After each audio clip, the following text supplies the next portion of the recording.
je suis Guilain Bardou, je dirige Under the Pole. Under the Pole, c'est un programme d'exploration scientifique sous-marine, un programme qui est coporté avec le CNRS pour la partie scientifique. On s'intéresse aux écosystèmes profonds, alors des littoraux profonds. Très concrètement, on parle en dessous de 20 mètres de profondeur, et puis selon les océans et les mers, ça peut être jusqu'à 100, 150, voire plus mètres de profondeur.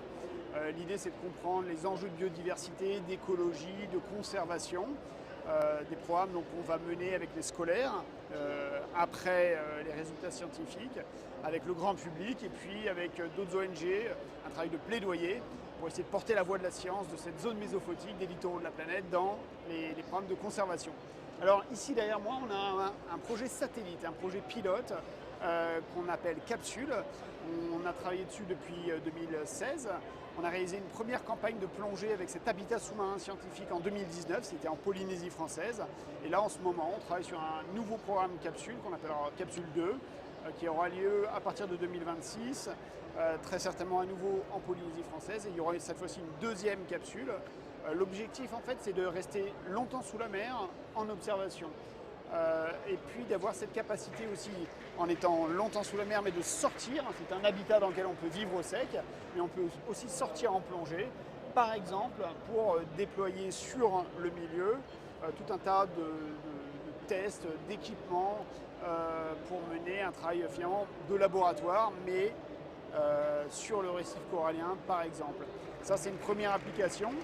La deuxième application, c'est d'utiliser les capsules en fait comme des chambres de décompression.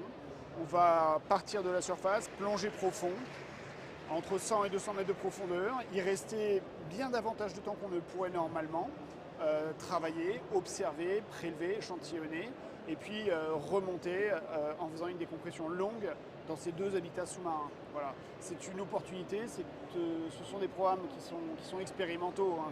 C'est assez complexe de vivre sous la mer, mais néanmoins ça permet, sans solutionner tous les problèmes physiologiques par exemple qui peuvent se poser aux plongeurs, ça permet de repousser les limites de certaines d'entre elles. Ça peut rester jusqu'à quelle profondeur au fond de la mer, et on peut rester combien de temps dans cette capsule? Alors, sur la campagne qu'on a menée en 2019, la capsule était positionnée à 20 mètres de profondeur et on faisait des séjours de 3 jours et 3 nuits en se relayant. Donc on avait des relais de plongeurs, l'idée étant d'assurer une continuité, par exemple sur des périodes de 15 jours, 3 semaines. Au total, le programme a duré un peu plus de 4 mois. Et la prochaine fois, ce sera, on l'espère, des plongées plus longues et plus profondes. Est-ce que cette capsule a un nom? Est-ce que cette capsule Est-ce qu'elle a un nom? Alors la capsule s'appelle la capsule. Ok, merci beaucoup. Je vous en prie, merci à vous.